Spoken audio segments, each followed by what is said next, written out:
Chers frères, secrétaire général national de l'UJTL, chers frères et sœurs, membres de l'UJTL,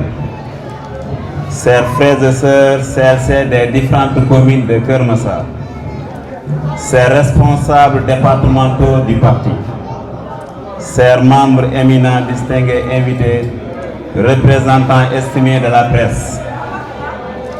en ma noble qualité de secrétaire général du comité de liaison fédérale de l'UJTL de Keur Massar, c'est avec une profondeur de respect et un honneur incommensurable que je vous convie en ce jour mémorable, marquant la réception illustre de notre secrétaire général national, M. Franck Dadis Diatta.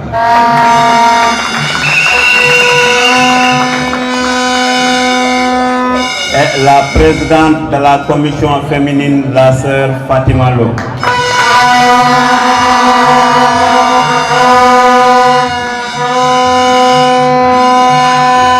Je m'empresse de rendre hommage à la présence de nos vénérables responsables départementaux de Keur Massar, de l'éminente délégation de l'UJTL nationale, des valeureux CLC des diverses communes de Keur Massar, sans omettre nos alliés inestimables de la presse. Et je souligne avec une importance particulière le rôle crucial de notre commission féminine, véritable pilier de notre force départementale.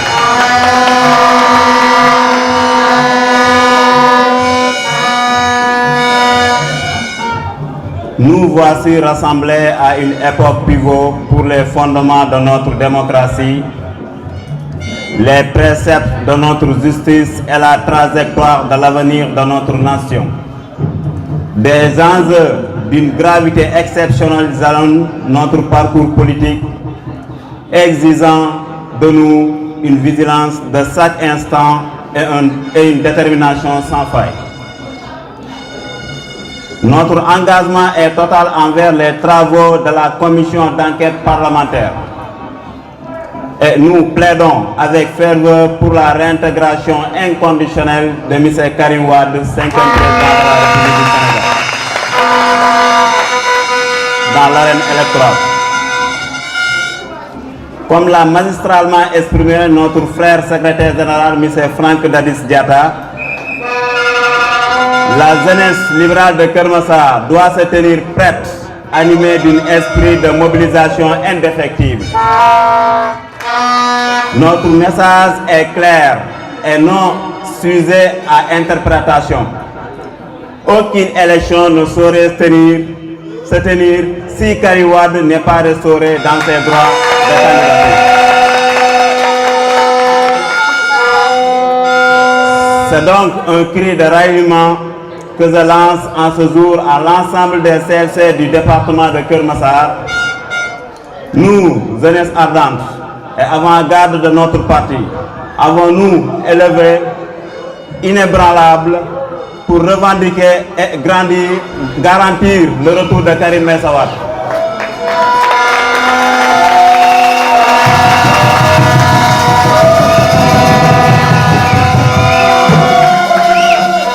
Notre volonté est de faire, notre engagement est total pour porter haut les étendards de la justice et de l'équité dans notre Sénégal bien-aimé.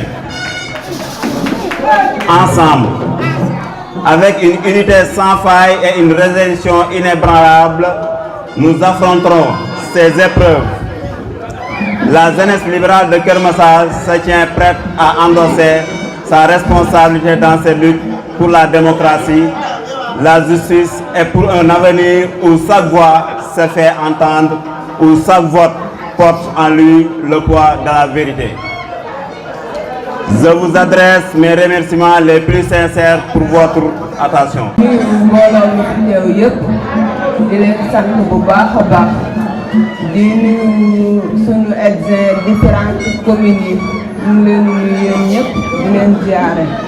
di dalal sunu gan gi nga xam ne moo fi ñëw tey muy Franck Dadis Diatta ànd ci ak Fatima Lo présidente féminine bu national ñu ngi leen di nuyu bu baax a baax di nuyu suñu président commune yi di ko teg ci loxo suñu responsable muy Moussa Assane ñu jàllaleen ñu ko ñu ñëpp rek di nuyu Adama Balde di nuyu moom it mu jàllale ko ci différentes communes yi kenn ku ne xam na ni lii xew démb président wax ko loolu rek la mënoon a wax jàmm am ndax élection mënul am ci réew mi da fekk Karim bokk ci di wax ni nag bu na ñëpp waajalaat xam ni yàggul dara bu soobee yàlla Karim ñibbisi ci jàmm ak salaam ñu teeru ko ci jàmm di nuyu monsieur Dia comme moom la fi honorable yabal moom itam ñu ngi koy nuyu bu baax a baax ci teewaayam di kontaan ci ñëpp rek ñi nga xam ne ñoo fi teew la mënoon a ne demee ndax ku ne xam na ni Karim kuy sa baay Ablaye Wade kooku est-ce que war nañ koo laaj ndax Sénégal la dëkk loolu kenn waru ko koo laaj ndax tey jii bu ko neexoon jamono yi ñu ko waree audité diñ ko loo xam ne dara du ci dëgg du war ko audit tey bu ko neexoon kon toog France ba ñëw wuy si. Effectivement depuis 2 semaines ñu ngi commencé di def le tour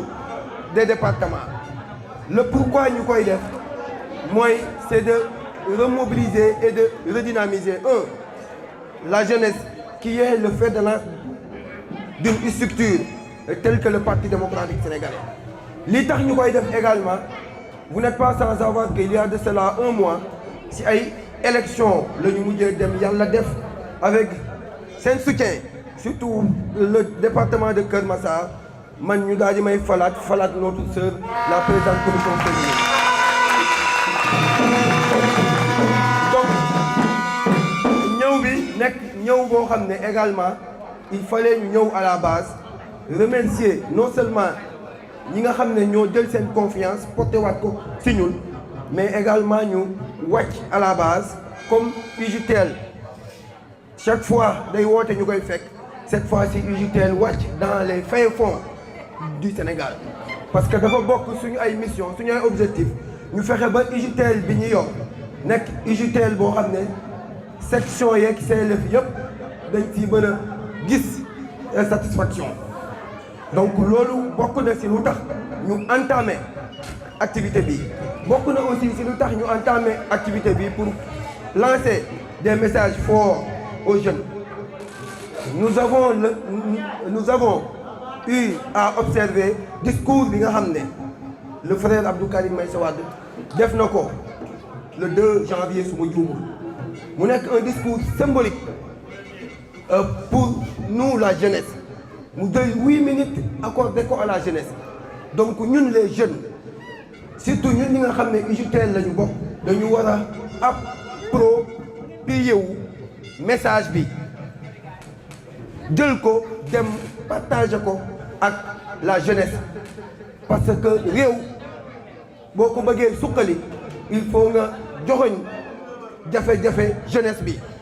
te le frère Abdou Karim Meïssa Wade a été intelligent teg loxoom fi nga xam ne moom mooy jafe-jafe jeunesse bi te mu accordé leen 8 minutes si un discours de pratiquement 13 minutes 54 ça c'est très significatif loolu li muy firndeel mooy bu ñëwee évidemment am na loo xam ne mu ngi suñu ginnaaw waxatuñ ko repousser nañ élection yi et vivement nous magnifions cette décision là oui pour le report des élections oui pour le report des élections pour une durée de 6 mois suba inchallah assemblée générale plénière dina am et inchallah dina passer comme une lettre à la poste parce que kenn mënu toon organiser fii ay élections sans le candidat de la jeunesse c'est lui seul qui a la possibilité de faire émerger ce Sénégal dans ce moment-là expertise am ak fépp fu mu mës a jaar étant ministre terre et ciel comme gars yi ñu ko doon waxee il a un bilan élogieux et xam na fu ñuy utee investissement donc kooku c'est la seule alternative fiable en ce moment pour faire émerger ce pays ku mel loolu mënoo def élection sans moom discours boobu nag la ñu bëgg jeunes yi fi nekk ay vecteurs d'information ñu jël discours bi approprier ko parce que à partir de maintenant xeex bi ci communication bi la ñun PDS li Macky Sall yor fi mu toog ñun dañ faa bëgg a toog buñ fa bëggee toog nag ñun mënuñu ànd ak moom c'est impossible donc muy une communication bu am solo boo xam ne ñu ngi ñaax les jeunes ñu dugg dans les plateformes digitales nañu dugg ci plateforme de communication digitale yi WhatsApp Facebook TikTok di dem di xeex pour le Parti démocratique sénégalais combat bi foofu moom la des loolu bokk na ci lu tax ñu ne dinañu wàcc à la base sensibiliser les jeunes nos frères dans des jeunes UJTL ñoom itam ñu mën a sensibiliser ku ci nekk gox ba nga nekk fi nga nekk bokk na aussi li tax ñu ne nous allons faire le tour des départements pour wax UJTL bu ci ne CLF bu ci ne section bu ci ne mu préparer une feuille de route am na ñu ko commencé def ba pare bokk ngeen ci parce que vous avez un département vivant il faut oser le dire dans le cadre de l'organisation ñu koy magnifier encore une fois le frère Abdou Karim Meïssa Wade li ko mën a fal mu ngi suñu loxo ñun les jeunes donc il va falloir kon jeunesse CLF bu ci ne am une feuille de route di def ay porte à porte di sensibiliser parce que combat bi foofu la nekk nous sommes la seule alternative fiable pour faire émerger ce pays dëkk bi ñun kese ñoo ko mën a yor Karim Wade kese moo mën a faire développer ce pays en ce moment là et je pense que am na les moyens donc il faut que ñun les jeunes ñu approprier wu discours am bi dem rencontrer nos frères jeunes parce que ku ñu fal da ngay falu mais il va falloir qu'on s'investisse loolu bokk na ci message yi nga xam ne moo ñu fi indi di leen ñaax encore une fois à mener des actions sur le terrain pour que le PDS puisse s'émerger encore continuer à être la première formation politique du Parti démocratique sénégalais di remercier les députés de l'hémicycle qui ont mené un combat hautement responsable et yàquloowuñu yoon la ñu utiliser xeex la ñuy xeex yàlla def justice ñëwaat mais des na li des mooy dans 6 mois ñu organiser élection fekk terrain bi mokk bu mbax te jeunes yi kese ñoo mën a tax terrain bi mokk kon ñu ngi ñaaxal jeunes yi ñu engagé wu encore sur le terrain ñu engagé wu dans les plateformes de communication digitale surtout donc loolu daal laa ñëwoon mooy message bi nga xam ne mooy tax ñu def le tour des départements et je pense que message baa ngi noonu le frère secrétaire général Papis Bouly Diatta et je pense que à partir de maintenant bépp jeune bu fi nag war na jël message boobu fexe ba képp kuy jeune mu jëm ko ci dugal ci boppam conscientiser ko dans ce sens je vous remercie de votre aimable attention.